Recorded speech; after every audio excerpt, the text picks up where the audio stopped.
Caelen Carson out of Wake Forest. We'll have the video in a second. I forgot to upload the videos. Can you believe that? This is just tells you I've been working so much lately. I'm just that big old dope, yeah.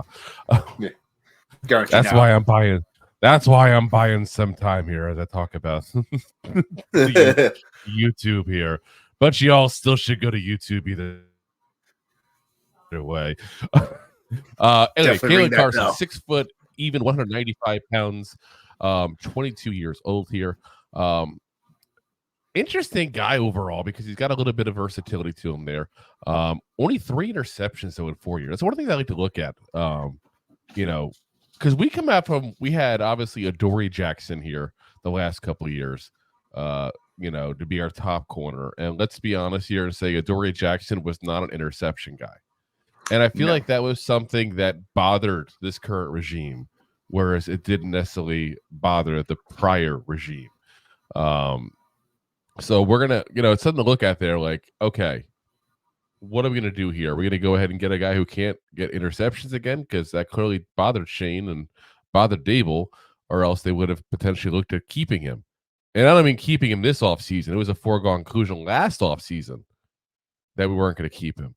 2022, he had 8 games, 22 tackles, 1 tackle for loss, 7 passes deflected.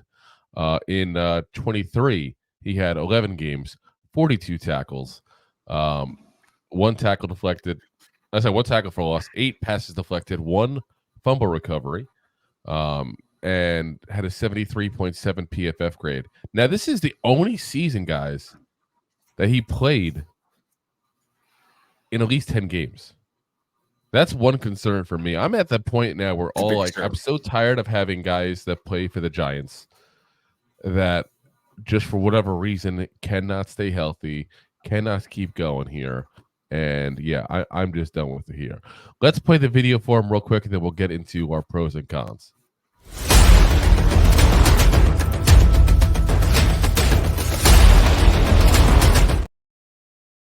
Gotta please play the video.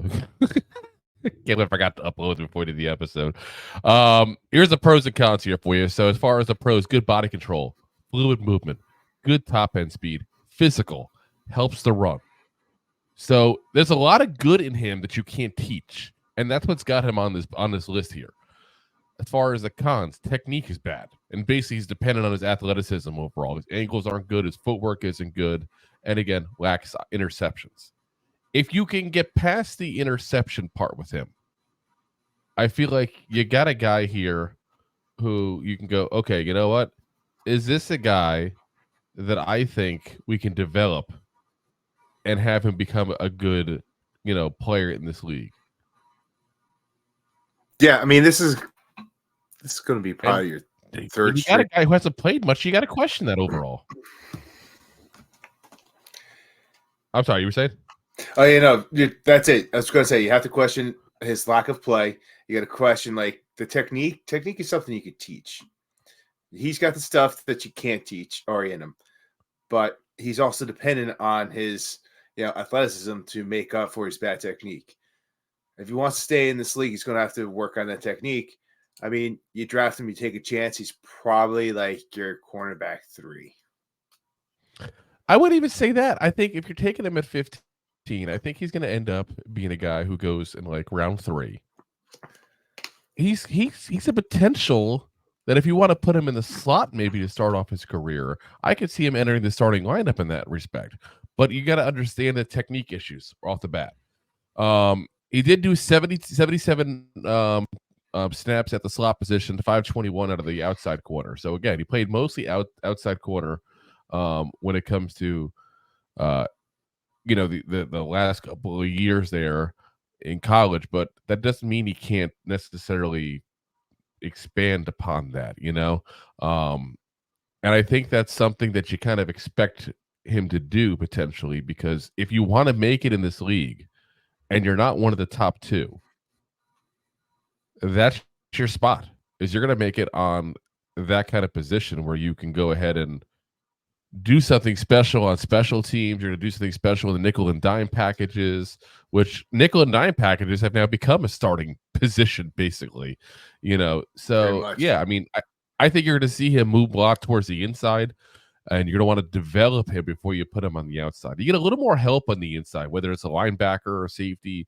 There's some guys up in the middle that can help you out with some things when you make some mistakes, unless they take the top off you. That's a whole other issue. So, yeah, I think if you have the right guy and you have a guy that you feel confident can go ahead and teach him technique, can teach him, fixing, especially the footwork issue. Angles, there's some guys who just never get it. But footwork is something that if you don't got it, you're screwed. In this league, you are screwed. Like, he's got to fix that issue. He's got to figure that out. As long as he seems coachable and you got the right guy, do you think can coach him? Then go for it. If you can get him in the third round, that could be a steal if he fixes that footwork, because he's got the athleticism. He's got the stuff, again, you can't teach. But you got to be confident in that coachability factor. Correct. So, thanks for listening to Two Giant Goofballs, a New York Giants podcast. We appreciate your support. Thanks so much.